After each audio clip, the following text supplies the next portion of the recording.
ये जीवन है, इस जीवन का यही है रंग रूप, ये जीवन है। जी हाँ मित्रों, ये जीवन है। इस जीवन में अनेक पड़ाव आते हैं, कुछ खुशियों के, कुछ दुख के, कुछ आश्चर्य के, कुछ कौतूहल के। कुछ घटनाएं अपने साथ घटित होती हैं और कुछ आस पड़ोस के लोगों के साथ, जो कि जिज्ञासा उत्पन्न करती हैं। और जब हम उन्हें विज्ञान की कसौटी पर कसते हैं तो हमें निराशा ही हाथ लगती है। यहां आज मैं एक ऐसी घटना को प्रस्तुत कर रहा हूं जो कि मेरे साथ तो घटित नहीं हुई, परंतु जिनके साथ ये घटना घटी उन्होंने ही मुझे इससे अवगत कराया। सभी मित्रों को बावन महाराज द डिवोशनल डायरी की तरफ से जय जय श्री राधे। मित्रों, आज मैं आपके सामने प्रस्तुत कर रहा हूं संस्मरण का दूसरा भाग। यह संस्मरण है आज से लगभग 21 वर्ष पहले का। मैं अपनी दुकान पर था और मेरी दुकान के सामने वाली सड़क पर काम चल रहा था। उस पर डामर आदि डाला जा रहा था और थोड़ी थोड़ी देर पर रोड रोलर वाले उस सड़क को बराबर कर रहे थे। गर्मी के दिन थे, धूप भी बहुत तेज थी। जब तक रोलर रुकी रहती थी तब तक उस रोलर के ड्राइवर मेरी दुकान पर आकर कुछ आराम कर ले रहे थे और इसी आराम करने के क्रम में उन्होंने मुझे उनके साथ घटित हुई घटना के बारे में बताया। उन्हीं के अनुसार हमारे विवाह को बहुत वर्ष व्यतीत हो जाने के बाद भी हमें कोई संतान नहीं थी। इस बात को लेकर हम दोनों बहुत ही व्यथित और चिंतित रहते थे। ऐसा कोई उपाय हम लोगों ने नहीं छोड़ा था जो हम लोगों को ज्ञात था या हमें बताया गया था। हम लोग दोनों कई बार बाबा वैद्यनाथ के द्वार पर साष्टांग लेटते लेटते गए। वहां पर भीड़ बहुत होने के कारण बाबा के दर्शन तो नहीं हो सके और ना ही हम उन पर जलाभिषेक ही कर सके, और ऊपर से गार्ड के डंडे पड़े सो अलग। हम इसी नैराश्य भाव के साथ अपना जीवन व्यतीत कर रहे थे। फिर किसी ने कहा कि जब आप इतनी जगह पर मत्था टेक चुके हैं तो एक बार श्री माता वैष्णो के दरबार में भी अपनी उपस्थिति लगा दीजिए, संभवतः माता आपकी पुकार सुन ले। ऐसा सुनकर हमने श्री माता वैष्णो के दरबार में जाने का निश्चय किया और यात्रा पर निकल पड़े। कटरा से भवन की तरफ हम दोनों माता से गुहार लगाते लगाते बढ़ने लगे और अर्धकुंवारी तक पहुंच गए।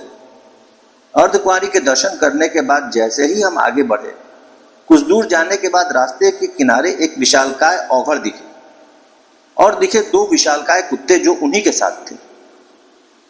उन्हें देखकर हमें बहुत डर लगा, लेकिन उनको अनदेखा करते हुए हम आगे बढ़ने लगे।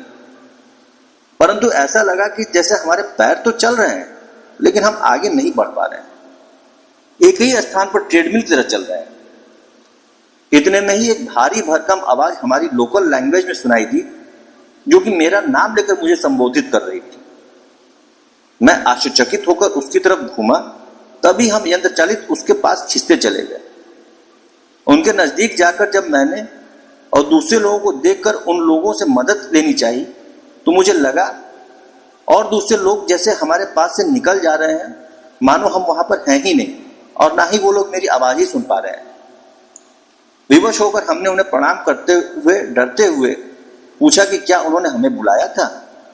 तो वे क्रोधित होते हुए बोले, ये नाम तुम्हारा ही है ना, फिर मैंने तुम्हें ही पुकारा है। फिर उन्होंने कहा कि तुम जहां जा रहे हो तुम्हारी कोई सहायता नहीं कर सकती है, तुम्हारे भाग्य में संतान नहीं है, तुम अपना समय बर्बाद कर रहे हो, जाओ वापस लौट जाओ। अब हमारी स्थिति आगे कुआं और पीछे खाई वाली थी। हम दोनों ने उनके पैर पकड़ लिए और बहुत विनती की कि ऐसा मत कहिए, हम बहुत ही आशा लेकर आए हुए हैं। अगर हमारी प्रार्थना नहीं सुनी गई तो हम दोनों यहीं पर अपना प्राणांत कर लेंगे। हमारे ऐसे हट को देखकर उस औघड़ ने कुछ देर सोचने के बाद कहा, ठीक है, मैं कुछ करता हूं तुम्हारे लिए।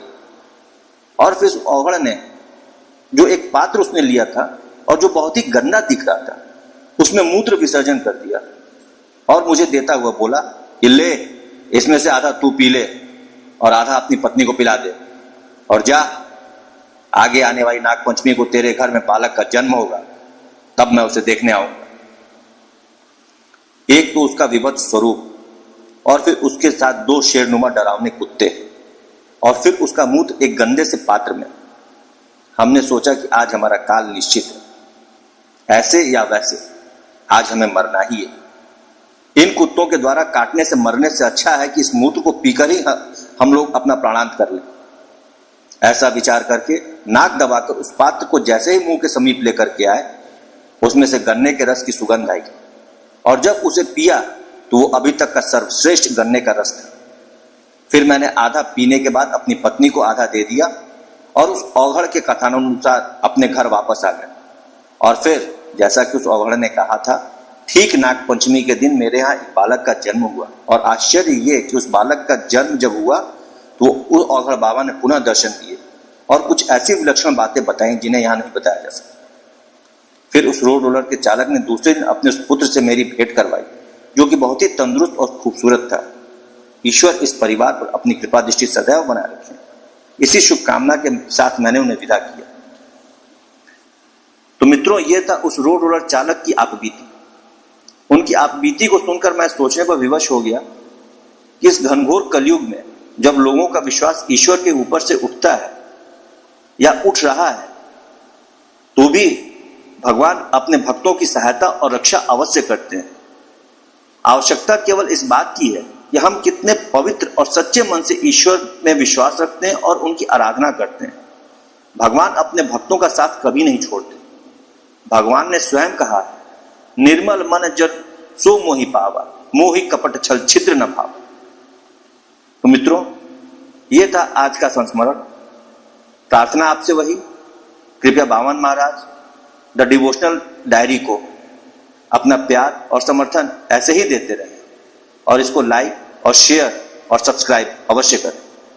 जय श्री कृष्ण।